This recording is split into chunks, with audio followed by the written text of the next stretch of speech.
just the greatest experience, but it was very expensive Yep. because I wanted to stay near the venue, so I didn't have to rent a car. We flew and we got a nonstop flight from Philly into Madison, Mhm. which was only like a couple hour flight, which was great. But like it was expensive, I'm not gonna lie. So would I do it again? I'm not sure. Not that I didn't love it, I really did, but I don't know that I wouldn't want to do another trip with that money to something else new that I've never done before. I'll be honest, you know where Wadapalooza? Yes. That's That's definitely a thought. because it's like destination, you can go destination wise, Miami, do other things, and Wadapalooza can be a part of it. I'm excited to see where the games is going to be hosted in the following year. I know they gave no hints whatsoever. Yeah, it'll be. He did say not international yet, because he had kind of hinted that he wants to go international, but he said not yet.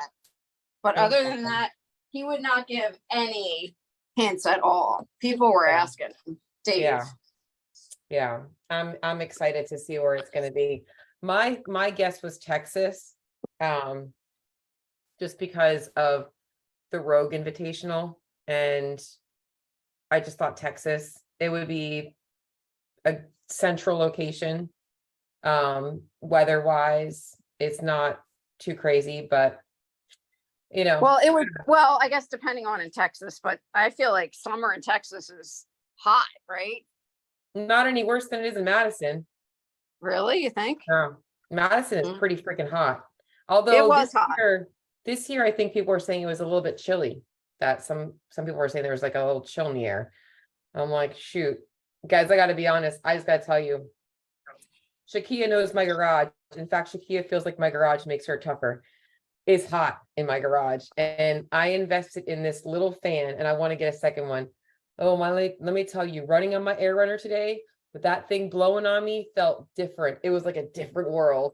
I'm still sweating like crazy, but I'll be honest, it feels like I'm not gonna die. Like I'm not running in a desert with somebody throwing hot water on me. It doesn't feel like that. So not tonight's topic, but but yeah, so Amy's back from the games. Tonight's topic, guys, I really wanted to break down nutrition mastery, not in the phases of like, oh, okay, we're in a maintenance phase, we're in a fat loss phase, we're in a pre-phase, but more so like the components of nutrition that you guys all need to understand as a foundation. And that whether you're just starting or you're leaving or you've been with me for a while, these are the things that matter most in order for you guys to really be understanding nutrition. And it's going to eliminate the needs to go down the rabbit holes of like, what about like, fasting, or what about like, should I do a low carb diet, or should I avoid these foods, or should I go gluten-free? I'm going to go over the basics here, because if you guys understand what matters most, it gets what most people lack. And I actually just recorded a podcast, is they don't lack like discipline and commitment and willpower. They lack focus because they get distracted by so many other things.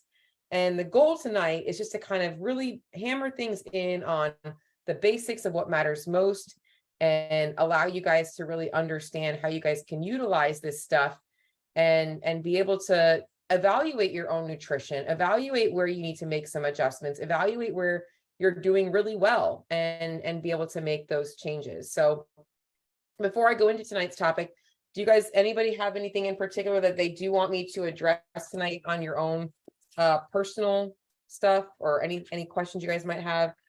I've been getting a lot of questions about my midday pick-me-up, my little midday frappuccino. It's really easy. In fact, I just added an ingredient to it that makes it even better. I'm going to keep playing around with it. But does anybody have any questions? So my question actually is, I came home from the game sick.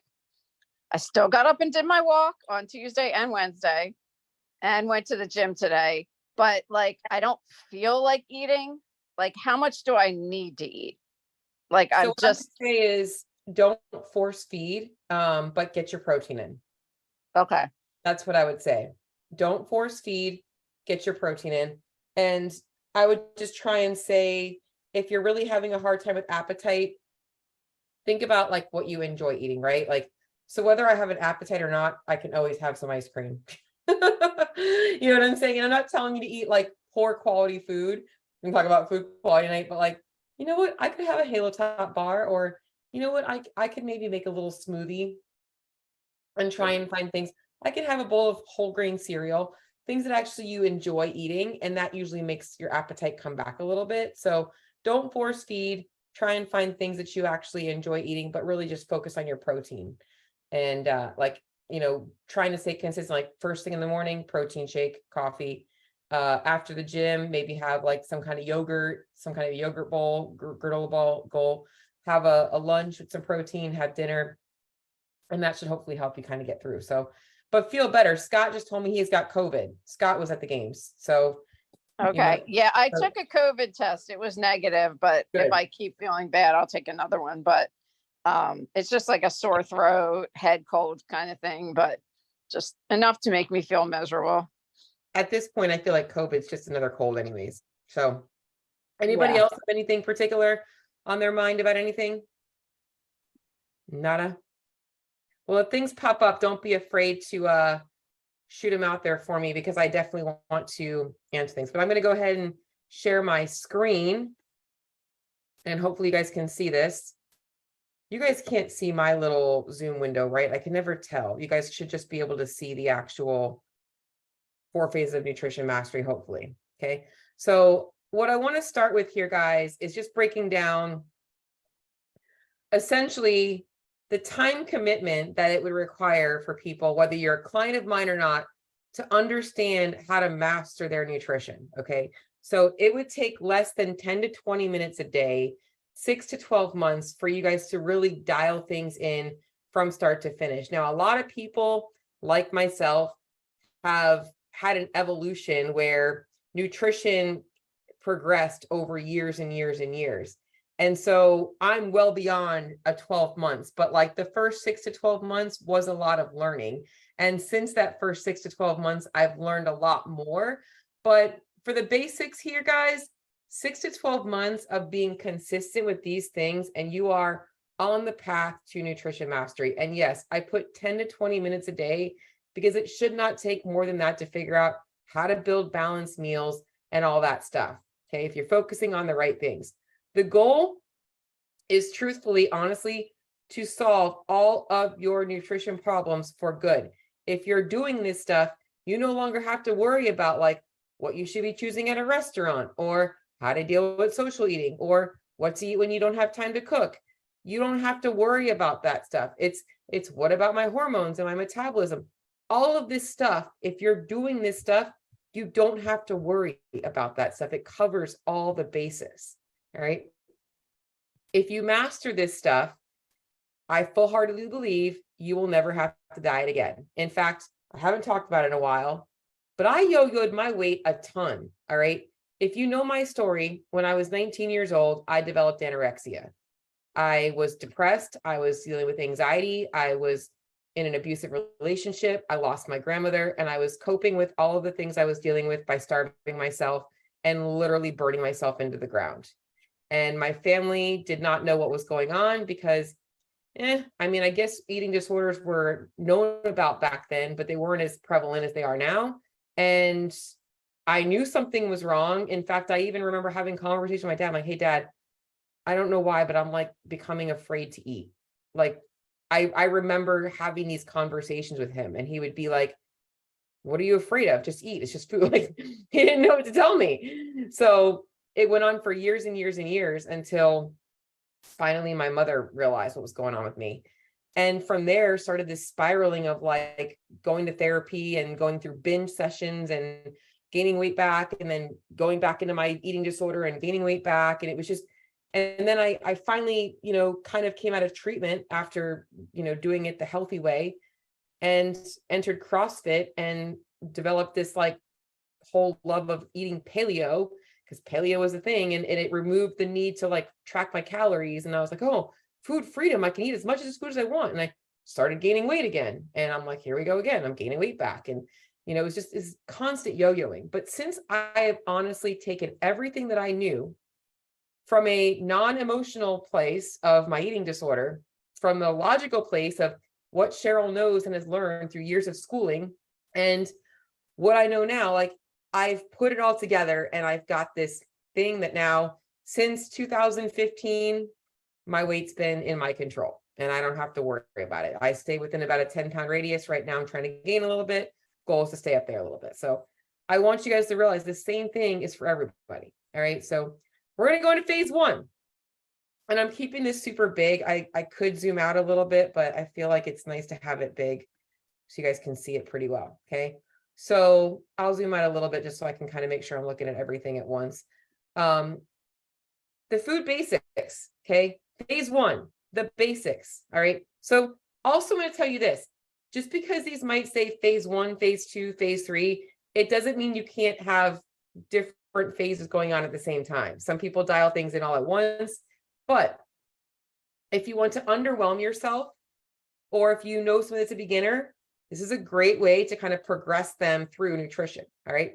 So first things first, we got to understand the basics. We got to understand food quality, what it looks like to be eating a mostly whole food based diet, but not demonizing any foods, not feeling like we can't enjoy pizza here and there, some ice cream here and there, a couple of drinks here and there. I full-heartedly believe that living by the 80-20 principle allows for the best results for maintenance and also for sustainability. 70-30, we're probably going to live that way, maybe a few months out of the year around Christmas time and such, but really 80-20 is probably where the majority of us are going to feel and look our best for the majority of our life. And that means that, you're not obsessing about having coffee creamer if you want coffee creamer in your coffee because, hey, you love your coffee with your creamer. Like, that's okay. It's, like I like going out with my husband on a Saturday night and sometimes having a couple of drinks, or, I enjoy a pizza at an actual pizza restaurant, maybe once or twice a month. Like, that's living the 80-20 life. It's not, oh, I had pizza, so I should probably have other food now, and then I'll just get back on track on Monday. It's not being a perfectionist. It's like knowing that, hey, sometimes you're at a restaurant and you can't control the fact that they have like extra sauce in your food, and it's just part of it. Like, that's the 20% of the time. If that's happening all the time, that's not obviously going to get you results. But 80%, it should be whole foods. It should be complex carbohydrates, high fiber carbohydrates, not just white flour products. I really do push guys good food quality, and all of my clients, I look at your guys' stuff. Doesn't mean you can't have those other things, but lots of fruits and vegetables, lean proteins, yogurt, dairy, all that stuff is great, right? Next part is meal balance. If you guys struggle to hit your macros, this is part of the problem, is that when people are building their meals, they're not building meals in balance. Like, when you put your food on your plate, or when you're thinking about what you're having, it's like, okay, where am I getting my protein? I'm having chicken, I'm having fish, I'm having steak, I'm having yogurt. Where am I getting my carbs from? I'm having granola, I'm having a potato, I'm having some whole grain bread. Where am I getting my fats from? Oh, I'm going to add some avocado, or the steak had fat in it, or maybe I'm going to have some butter, or maybe I'm going to have some nuts, like whatever it is. And then the micronutrients. Where are my vegetables? Maybe I'll have a little few berries if it's a breakfast meal. So I'm getting in that meal balance. When you're doing that, when it comes to phase 2, all you're doing is, oh, I can just add an extra ounce of protein there. I can just cut back on some fat. I can just add a little bit more yogurt. It makes the second part so much easier. So your meals should be balanced. You should have that balance in there. Sometimes you have food like pizza and you're like, well, there's protein, carbs, and fats in that, but there's not a whole bunch of protein today. So maybe, and there's not a whole bunch of micronutrients. So maybe I'm going to add a salad with some grilled chicken. And now you've got a perfectly balanced meal. That's why this is like the easy stuff. This is the not tracking macros, but learning macros way of kind of doing things. Okay. Second, the next piece is portion sizes. At this point, you should be getting a good understanding of what it looks like to have a portion of carbs, fats, proteins. People like to use the hand method, the plate method, whatever it works for you, to kind of the eyeball method of like, I feel like I have an understanding of like a serving of these things. Even if you don't know how much protein, carbs, and fats are in them, you know what it looks like to have a decent sized portion of protein on your plate, about the palm size, maybe two. You know about a carbs, about a fistful or whatever, about a cup, fills about a third of your plate. Those basic principles are what you guys should be using to build your meals, no matter where you are. Now, sometimes the components are all kind of mixed together. I love making big bowls of food, like maybe you're having pasta with some sauce and some meat and some cheese, and maybe it's not like all separated, but like at one point it was like I put a cup of pasta in here, I put about 4 ounces of protein in here, I put about this much sauce in here. So you have still building that balance into your meals. And then the last part of this phase is meal frequency. How many times a day do you like to eat? That means having meal frequency and also meal structure. So it's not just I'm a grazer, I eat whatever I want whenever I want it. Okay. So that's also why people tend to gain weight. It's no, I like to snack. So I make sure I plan in 3 meals and 3 snacks a day. I know I eat 6 times a day because I like that. Your meals are likely a little bit smaller, higher in protein because you want to have a few more snacks, but you should be sticking to some sort of meal structure. And then again, 80-20 principle, maybe a few days out of the week, that meal structure isn't quite the same because you're going out to eat. And maybe you are, you're going out to lunch and maybe you had a little bit larger of a lunch. So you skip 2 snacks and it gets put into that lunch, or you're going to go to a dinner and you're going to skip a snack so you can have a larger dinner. That's okay. But for the most part, we should have structure to our meals the way we feel our best. There's no right or wrong to this. It could be 3 meals a day, 5 meals a day, 6 meals a day, whatever is most consistent for you. I think for most people, 3 meals and 2 snacks, 3 meals and 1 snack, somewhere around there. Some people like an extra snack, just depending, So that's my phase 1. Okay. So before going on to phase 2, you should be asking yourself, how is my food quality? Okay. Do I feel like I have a pretty good understanding of what it looks like to eat a balanced meal? Am I pretty in check with eyeballing portion sizes? Like if I didn't have my food scale tomorrow, could I still figure out about what needs to be on my plate? And that's with all foods, not just the foods that you're comfortable logging. Like if I have a restaurant and they give me a bun, do I know about what a decent size roll is? Do I know what about a size of portion of protein, or I'm sorry, pasta is? Do I know what these things look like? So that's things that you guys should be thinking about when you go out to eat and do that. In fact, Judy, she's going away. This is great for her to hear. Okay. And then meal frequency. Now we're talking about dialing it in. Okay. So oftentimes when people start with phase 1, they start to get results. If you're coming from somebody who does not have any of these components, guess what? You're naturally going to start to create a calorie deficit because you're likely eating better, eating less calories from processed foods, which are higher, going to cause your calories to go up. So you're getting, more volume. So you're feeling more satiated. It makes phase 2 so much easier and so much more effective because phase 1 is usually short-lived. You get that 5 to 10 pounds off, and then phase 2 comes in. In fact, going into my very first weight loss journey before my anorexia, that's kind of how this happened for me. Is I had started a workout program and it came with a food list that had like, tier 1 foods were your best foods and tier 5 foods were your worst foods. And it said to balance your meals out. So that's what I was doing. And I started losing weight and then I hit a plateau and I'm like, what am I doing wrong? And I started realizing that my snacks, I was like, so graham crackers were like a tier 3 food right in the middle. And my snacks were like a whole sleeve of graham crackers. And I'm like, oh, okay. So I can't just eat a whole sleeve of graham crackers and lose weight. I started dialing in food quality or food quantity. So next step is dialing things in. We're talking food journaling. Okay, food journaling is how we can build accountability and awareness. I'm going to sneeze. Listen to me. Okay, we build accountability and awareness. So you actually are now putting it in a diary to where you can see how much food you're eating. In fact, I go back to my own nutrition journey when I was 19 years old. Back then, we didn't have apps and smartphones. There was a website called fitday.com and it had a nutrition database, and you would go on the computer and you would type in your food, and I kept an online food journal. I don't even know if it's still open. I would love to see what I was eating back then. I kind of remember, but I don't remember everything.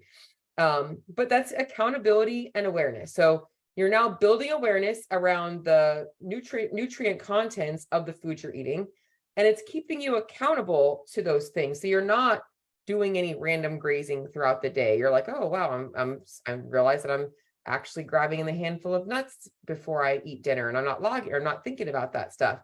Now you're actually keeping yourself accountable to everything you're eating. And I think that the misconception is that by food journaling, now we have to like be restrictive. We don't. We actually don't have to change a thing. We just want to journal it so we can kind of learn how to adjust it.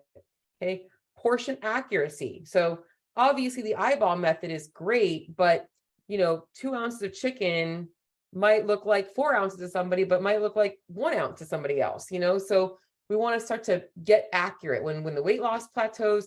Now we want to really dial in things. And now we want to see, all right, sometimes our eyeball is in tune, but most of the time our eyeball not so in tune. In fact, peanut butter for me, I don't think I'll ever be able to eyeball peanut butter. I have to be really careful with peanut butter. But what I do is I'll underportion it. If I don't have a food scale, I'm like, I'm just going to be safe because I know I love my peanut butter. But yeah, the weighing and the measuring is now going to give you the accuracy that you need. So that ensures that calories are accounted for and that all your hard work and effort isn't being wasted. It's assurance that that what you're eating is exactly what you weighed out. And there's no ifs, ands, or buts. It's exactly what's going in your mouth. Then we're talking about looking at the food you're eating and the portions of it and balancing out your macronutrients. So if you've already done the legwork and this is already at all of your meals and snacks, now we're just adjusting the amounts. Now we're actually just saying, all right, you're deficient on protein. Let's increase your protein a little bit. You're getting a little bit too much fat. Let's lower back on the fat. And it allows you now to have complete control over your food and make simple changes. Because you've already done the legwork, you've built your diet the way that is sustainable and the food's already accounted for. Now we're just making tweaks to the amount of food you're eating. We're taking things away, we're adding things in, and that's pretty much the smooth sailing part of dialing in your macronutrients. And then the fourth part of phase 2 is energy balance. What is your goal? I want to lose 15 pounds. I want to gain 15 pounds. I really just want to maintain and live a healthier life. Okay. We first off have to make sure that you're eating enough food, that you should be eating enough calories, enough macronutrients to start. We want to optimize this at base first. So most of you guys are familiar with the reverse diet.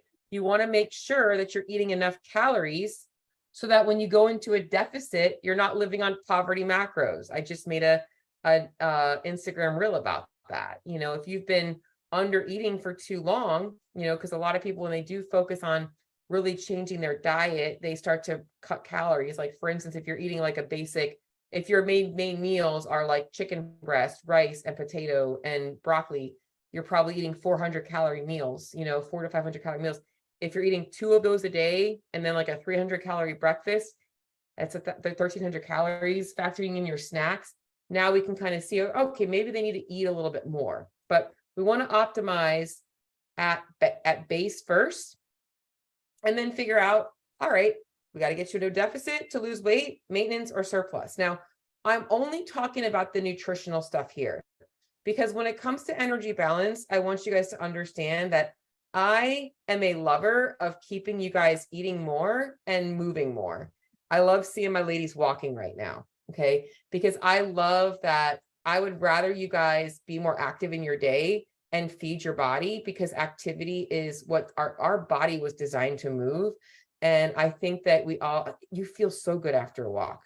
Right now it's pretty effing hot outside. So normally I'm sweating when I get done with the walk, but I mean, so I'm going over the nutrition part of it right now, but movement and other things do factor into this energy balance as well. So, but now we're going to put you into a deficit, maintenance, or surplus, wherever you want to be. Right now, I'm trying to put myself into a surplus. Very hard to do because I like to work out. So, all right. So now we're in that phases of the goal specific. All right. So especially as I've already kind of started talking about calorie deficit, we're talking about dropping calories. We're keeping protein the same. we're typically going to be dropping from carbs and fats, or carbs or fats, or a combination. I'll be honest, guys, when it comes to calorie deficit, and I'm going more into the details, it is always preferred to keep carbs and proteins higher, because carbs and proteins are a little bit more thermogenic, especially if you're eating the high fiber ones, and fats is the least thermogenic and also not as satiating. So we do need some dietary fat, but it's easier to cut calories from fat than carbs. So for instance, if I take out 10 grams of fat, I cut out 90 calories. If I cut out 10 grams of carbs, I only cut out 40 calories. So you can see it's like half the amount of calories if I cut out carbs. So it's definitely makes it bigger. And vice versa, 25 carbs is 100 calories. That's like a bowl of oatmeal. Okay, 100 calories is also 1 tablespoon of oil. So like, I'd much rather sacrifice the oil and keep the, the other food. So that's kind of like, just so you can kind of understand that a little bit. So calorie surplus, we're looking at building. So typically, I will increase protein a little bit in this phase, because I just think that if your goal, you should be around goal weight body protein. So not a whole bunch more, just a little bit more, but mostly I push carbs up. And if the person does have a hard time getting the carbs up, then I push fats up. Why I do carbs more than fats is, once again, carbohydrates are more thermogenic and your body's preferred energy source. So it's actually going to help you build muscle because it's going to increase your intensity in your workouts. If we're looking to optimize for performance or health, both of these are going to start with just like building your calorie intake. We want to build your metabolism. We want to make sure we're feeding you as much as possible while keeping body fat in check. And when it comes to optimizing health, this specific phase, if you are somebody that deals with things like thyroid conditions, gut issues, insulin stuff, hormone stuff, there are some other factors that we're going to look at and be able to optimize in your diet. Sometimes there's food sensitivities, like I already mentioned, gluten-free, dairy-free, other things that we'll take a look at, foods that might be maybe more pro-inflammatory that we want to, remove, other foods that are actually more anti-inflammatory that we want to add in, hormone balancing things like nuts and seeds. There's a ton of things that we can do to really optimize specific things. I get a lot of women period issues and, hormonal stuff going through menopause, perimenopause, that kinds of stuff as well. We want to optimize all that stuff. So that's our goal specific phase. Okay. Phase 4. Ooh, this shouldn't say goal specific. I forgot to change that. Okay. Final phase. All right. We've got some important stuff here. So before I get into there, recapping basics, we've mastered the basics. We've dialed things in. We're working on our goals. All right. We look in the mirror. It's December 31st, and we're going into the new year not having to start a diet, and we feel great. And everybody else is getting ready to sign up for LA Fitness or Planet Fitness or whatever it is, and going to be in there for 30 days before they fizzle out. Okay. But no, we're not going to the new year like that. We're ready to go. Now we're going to talk about the important part of all the things you've learned. You've mastered, you're eating well. The diet doesn't change no matter if you're tracking or not. Your diet's pretty consistent. Okay. You've learned how to track. You've built awareness around the foods that you eat and the calories in them, the macronutrients of them. You've really learned how to be flexible with things, how to incorporate some fun stuff. You've worked on your goals. You've managed hunger. You've done all that stuff. And now it's like time for me to just feel like I've learned what I need to learn and be able to maintain and feel really good about that. So reverse dieting is a part of that. We want to make sure we're building calories back up if you've been in a deficit, or if you've been in the surplus for a long time and you're continuing to gain. We want to start to pull things back once you're at that goal weight. We don't want to keep going up, right? At some point, we want to stop, get building. And we want to be able to just maintain. So this is a really important part. We're looking at energy, hunger, cravings, your enjoyment of food. We want to make sure that you're feeling really good. And as we're doing this, we're also watching what's happening in your food choices. We don't want to get too deviant on part 1, right? We want to kind of still keep this 80-20. So we want to be adding in more potatoes and rice and whole grains. This is why I don't like cheat meals, and I don't like people thinking that they're going to save foods until after they achieve their goals. they should be incorporating them throughout the process so that they know where they fit into the plan. And you should be also, and also like with your high calorie days, if you're doing, so a lot of times I'll program some higher calorie days, it shouldn't always be just because you're going out to eat and you want to have shitty food. It should also be like learning how to eat more of the healthy stuff too. So we want to learn how to bring calories up, eating more food. I went from eating, 14 to 1600 calories a day. Now I'm eating over 3000 calories a day. I didn't do that by adding in pizza and macaroni and cheese. I increased the amount of healthy foods that I was eating. Okay. Intuitive eating. Okay. I do believe that intuitive eating is bullshit. But there is something that I really love, intentional intuitive eating. Okay. And a better understanding of intuitive eating. All right. So you've been eating with intent when you're tracking your food. You're working towards a goal. You're intentionally manipulating things to achieve a goal. All right. You're intentionally eating more food to reverse diet. Intuitively, throughout this whole process, you are building meals and snacks that you are looking forward to eating. That's intuition. I'm hungry. I'm craving something salty.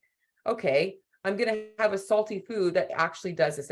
That's intuitive eating. But what I also mean by this is intentional intuitive eating is knowing that we've developed so much awareness that when we're not tracking our food, we should still be able to balance our plate and it look pretty similar. Our food and our amounts of food should not change so dramatically in an intuitive eating phase. It should just be essentially like, I'm not being as precise. I'm actually just kind of eyeballing things and feeling pretty good about that. Your meals might have variance of about 100 calories. That's okay, because you've reverse dieted and you're maintaining now. All right. Your foods should not change that much. In fact, somebody that I was talking to this week, she was on vacation. And I was like, listen, your food, you shouldn't feel like you have to go back on track. Like it should just be like maybe your food choices were a little bit different, but intuitively, you should have been eating pretty much the same things. Okay. So we're moving away from precision. You shouldn't have to use a food scale for the rest of your life. I will say those tools are always there for you. You can always go, because I do recommend that throughout periods of our lives, we pull them back out. When you walk away from using a food scale for a few months, the tablespoon of peanut butter does start to grow. It does. I'm just making funny jokes because can you tell I love peanut butter? But you want to be able to come back to that. Self-monitoring. Okay. I cannot tell you how many people fear the scale. And by fearing the scale, you are literally shooting yourself in the foot. Okay. If you are afraid of the scale because you don't want to see the number up, you are literally out of sight, out of mind. I'm going to put off dealing with this problem because I don't feel comfortable dealing with this problem. And that's how weight regain happens.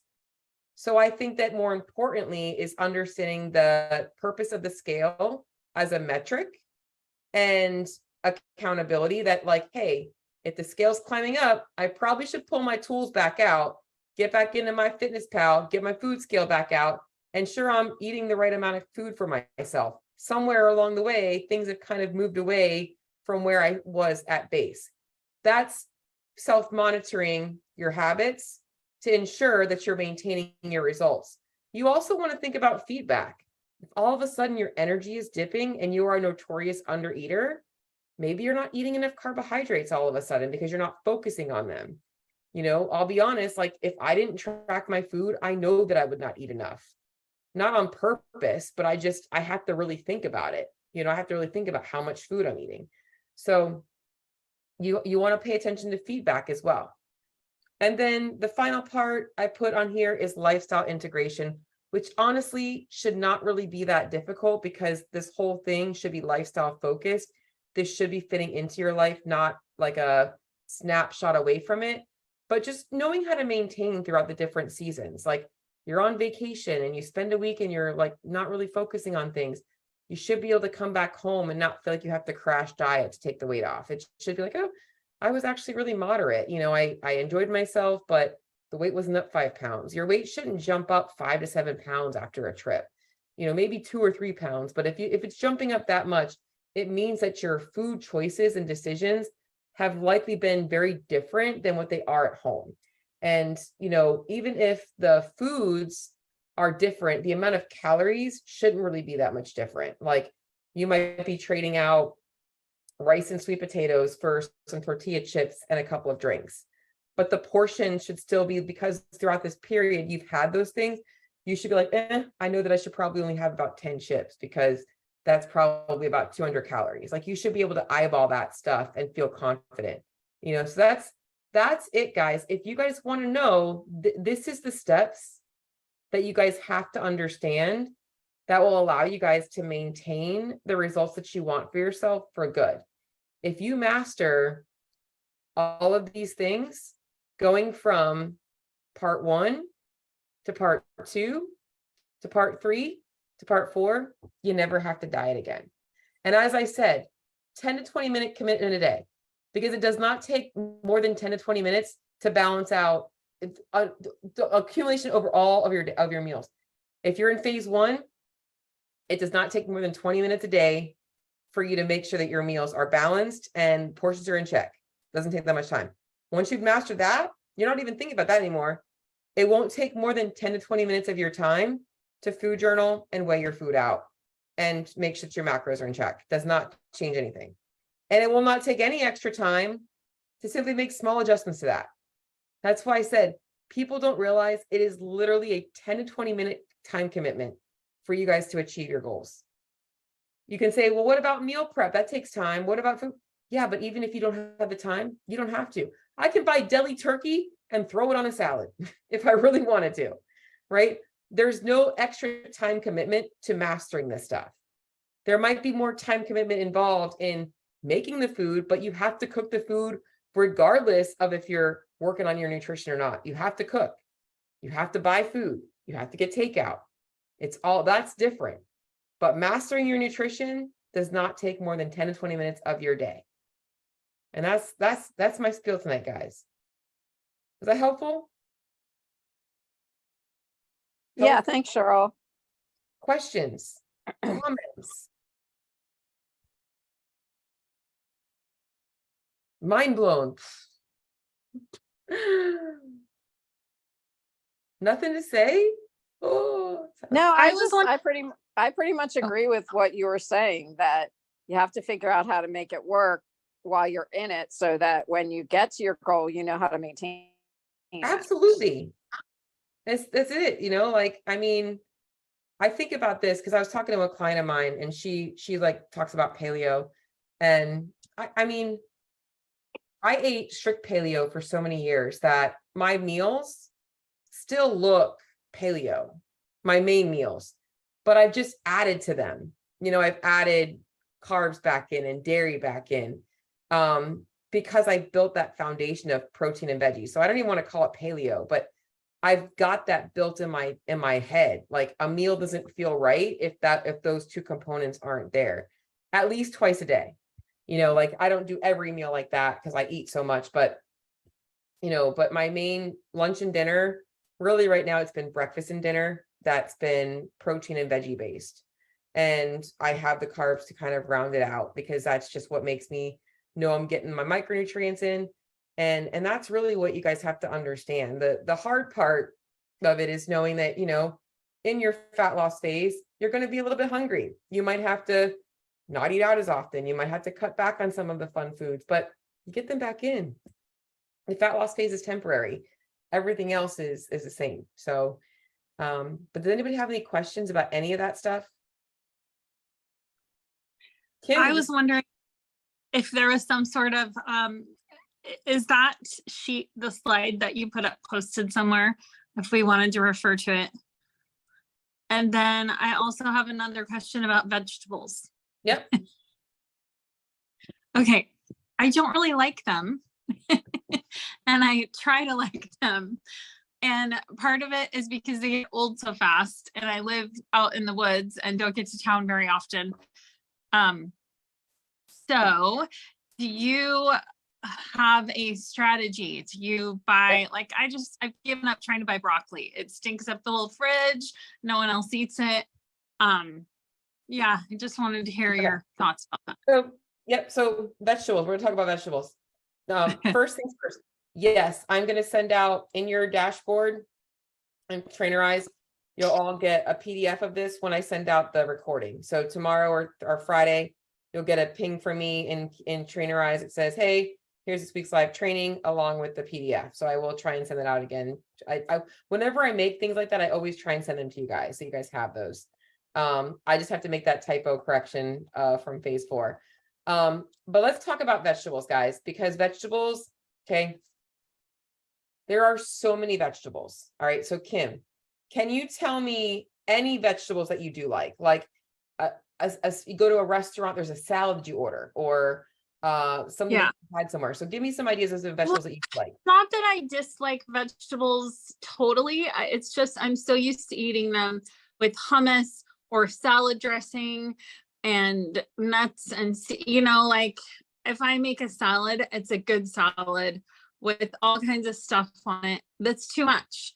And Okay. so I don't really enjoy just eating a carrot or No. So you should be able to add. So I like, and I have a build your own salad bowl PDF that I will send Mhm. you. I love salads. You can add ingredients to salads. You just have to account for the calories in them. So I like to add lower fat, less dense things to my vegetables because of that. Or you just have to realize like, okay, like I'm going to be having a meal that's a salad bowl. That's where everything is going to be in one. So instead of having the 3 components, you're putting it all in once. But some of my favorite go-to salads, like I like spring mix with goat cheese, some chicken breast, maybe some roasted red pepper strips, some cucumber. But like when you guys think about vegetables, don't just think about the vegetable. Think about the flavors that you can create. So using some of the low-fat dressings, Kim, the Bolthouse Farms Ranch, Caesar, they even make a goddess dressing that's really good. I like the Olive Garden light Italian dressing. Those are all great ways to dress up your salads. But I like using a big salad for lunch. Like that's one of my go-tos, and doing different ways. And I'll send you that PDF. It's in the guide drive for the clients, but I'll send that to you. Even making like an Okay. Asian salad where you can do like shredded carrots and cucumbers, and some kind of like either romaine, an Asian dressing, some water chestnuts, shrimp. You can make fun salads. Like that's a great way to add variety. And those vegetables do typically hold up pretty well in your refrigerator. I like making taco salads. I'll saute peppers and onions, and I'll make almost like a chipotle at home. Romaine, put Yeah. that on top, some ground beef, some salsa, fat-free cheese, and some Bolthouse Ranch. That's a yogurt ranch dressing. Great way to like have an easy taco salad. And then when it comes to vegetables, like you're mentioning, like the broccoli, because I like those are really good for hormones. Broccoli, cauliflower, asparagus, Brussels sprouts. I love roasting them. I think roasting them is underrated, and you don't have to buy fresh because fresh does tend to go bad. Don't be afraid to buy frozen. So what I normally Yeah, do is probably I what I buy should do. frozen. Don't just throw them in the microwave. Take them out, put them on a sheet pan and roast them, or even saute them. You don't even have to add oil to your pan. Just put them in a pan with the lid on and put it on high heat, and they'll start to cook, and the water will keep them from sticking. And then you can season them, add some teriyaki sauce, throw some shrimp in. It's all about adding vegetables to your plate in a way that makes it the meal complete, rather than like just having this like sad plate of broccoli. Like this like like you know what I'm saying? That's what Like, I'll do because I don't want to deal with it. So I'll just no, like grab a handful of yeah, and that just broccoli is so, there. but like Stupid there's vegetable. yeah, like making pasta dishes where you're like you use a spiralizer and add that to your pasta. It bulks up the volume, and does help increase that. So that's all gonna I think help. I've seen it sold packaged that way actually at the grocery store. Yeah, don't buy I the should buy that. I'll be honest, don't buy the frozen spiralized zucchini. It's entirely too watery. Like Okay. it just tastes like mush. The packaged stuff in the fresh section is fine, but it's also super cheap. I'll just show you. They sell a handheld spiralizer. It's like $10. And they have fancy ones too, but I have a fancier one, but I'll be honest, when I had this one, it's so much easier. It's easy to clean and it works fine. You can't use it for like, yeah, you can't use it for like big vegetables, but it's literally so easy to spiralize. It's $10. Where's that? It's at Walmart, but you can Oh, get on it, Wally World. Okay. you can find it anywhere. But that you can do that. They, like I said, they sell fancier ones, like electric ones and stuff. That one works just Mhm. fine for me. There's just so many ways you guys have to just start to be inventive with things. Like when I first started my nutrition journey, like when I told you I was 19, the only way I ate vegetables was I would eat like iceberg lettuce with like tons of cheddar cheese and ranch and like cucumbers. Like that was my salad. And my broccoli was like literally smothered in Velveeta cheese. That's how I grew up eating broccoli. And then when I'm like, oh, I have to start actually eating healthy, I was notorious for like buying the bags of like Eat Smart vegetables, the medley, the broccoli, cauliflower, carrots, and I was like just steaming it and then adding stir fry sauce to it or teriyaki sauce to it.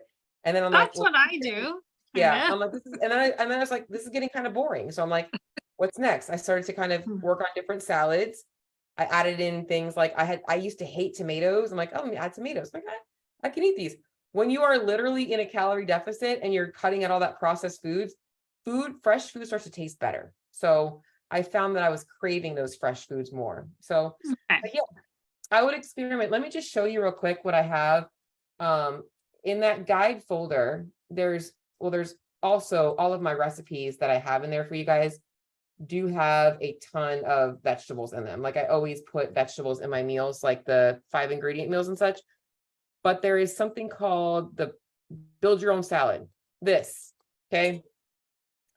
I go over like just choosing different things, but I also give you really easy ways to make combinations and a lot of combination ideas. So you start with a base, you add a couple of vegetables, choosing your dressing, protein, and adding a couple of toppings. Like you said, you like to add toppings. This gives you some ideas of things.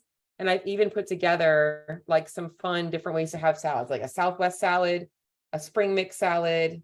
This has like ham and goat cheese, a Greek salad, Thai style salad, buffalo chicken salad, Cobb salad, like all fun different ways to eat. Hell, I didn't realize how many salads I have on here.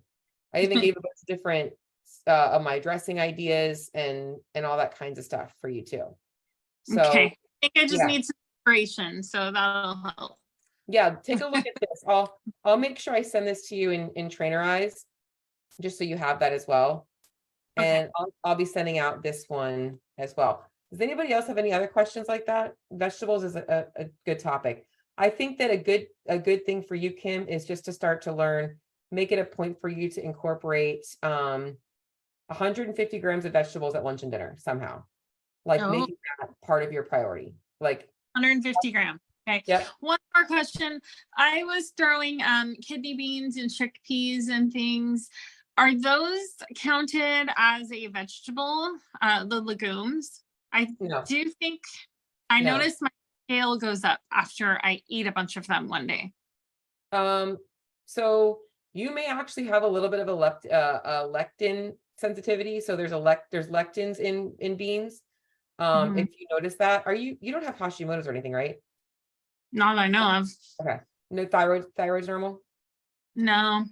Food Okay. usually have never had any allergies. What That about I was gut aware- issues? You have any gut issues? Not really, no. Okay. So it might be nothing. It might just be Just have because much protein powder. Then Yeah. I tend to not go to the bathroom. the other thing is that if your kidney beans and beans are in a can, it could just be the sodium, might cause a little bit of water, if that's Okay. what it is. But I wouldn't stress about that though. If it goes right back down, it sounds like it's just maybe either a lectin sensitivity, Yeah. or it could be the sodium. Stress about it. Yeah, but Mhm. no, those are not counted as a vegetable. Oh, they're No. not. No. Oh, Not at I all. didn't realize that. No, your vegetables are are they like, A carb then, or yeah, what? they're a carb. They're a carb. They're a carb with a little bit of protein in them. Okay. That's what they would count as. I thought I was getting my vegetables in with it. Nope. Okay. Good question. By the way, I'm so jealous of all your hiking stuff. I love following you. I like live through your Insta or your Facebook. Oh, come to Washington and then I'll take Yeah. you on some cool hikes. So There's amazing. a lifetime of hiking here, Yeah. Hiking except in Florida is like we do swamping. well, That's you what guys I'm have talking coral about. reef and yeah, and alligators and stuff. Yeah, I want to see that. We'll call what we do down here swamping because it's like swampland hiking. Yeah. So, yeah. But guys, anybody else have any other questions? Andrea, anything?